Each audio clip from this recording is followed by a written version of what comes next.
Jonás 1. Rechazar la palabra de Dios es muerte, porque ella es vida. El comentario de este primer capítulo nos lleva a un relato breve pero poderoso. Se nos cuenta cómo Jonás rechazó la misión que Dios le dio y las consecuencias que eso trajo para su vida.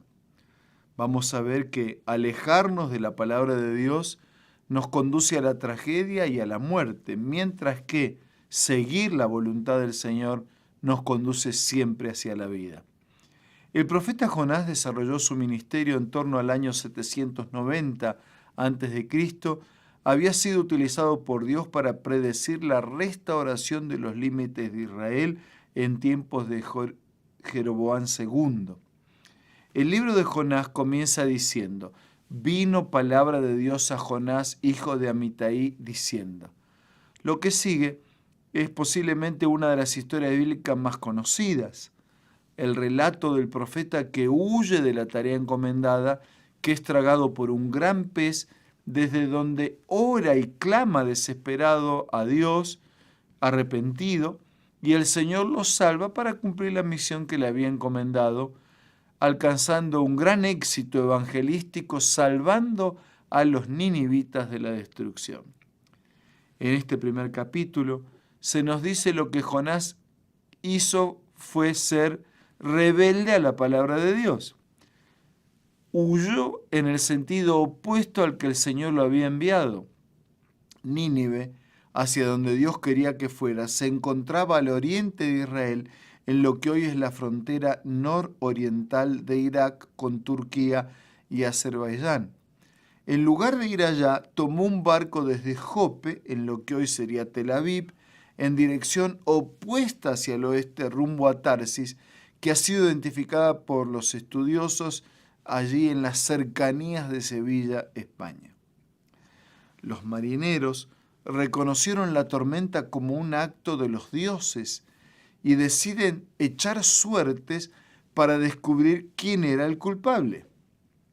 Cuando los marineros echaron suerte para descubrir por causa de quién es que había venido esa gran calamidad, la suerte cayó sobre Jonás. Al oír que Jonás estaba huyendo del Dios que hizo el mar y la tierra, le preguntaron los marineros no creyentes al misionero, al creyente, le preguntaron: ¿qué haremos para que el mar se nos aquiete? Y el mismo profeta rebelde respondió: tírenme al mar y el mar se aquietará. Algunos indican que Jonás podría haber sugerido otro plan de acción, pero al aceptar la culpa e indicar que tenían que arrojarlo al mar, el profeta está implícitamente dejando de huir de Dios para aceptar su juicio y su voluntad. Habiendo pedido a Dios que los libre de la culpa por la sangre de Jonás, los marineros lo arrojaron al mar. El relato concluye señalando que la tormenta se calmó, pero Dios había preparado un gran pez que se tragaría y salvaría la vida de Jonás. Comentando este incidente, podemos repasar y afirmar este concepto. Si el profeta hubiese obedecido sin vacilación, se habría ahorrado muchas experiencias amargas y habría recibido abundantes bendiciones. Pero a pesar de eso, el Señor no abandonó a Jonás en su hora de desesperación. Mediante una serie de pruebas y de providencias extrañas, debía revivir la confianza del profeta en Dios y en su poder infinito para salvar. Y Jonás aceptó esa oportunidad, como veremos en el resto del libro. Al ser rebelde a la palabra de Dios y hacer todo lo contrario, lo único que Jonás trajo sobre sí mismo y los que le rodeaban fue calamidad y una muerte inminente. Pero cuando el profeta decidió no seguir huyendo, aceptó la voluntad de Dios, aunque sea un castigo, permitió que Dios actuara sea cual sea su voluntad, dejó de huir en el sentido contrario a la palabra de Dios.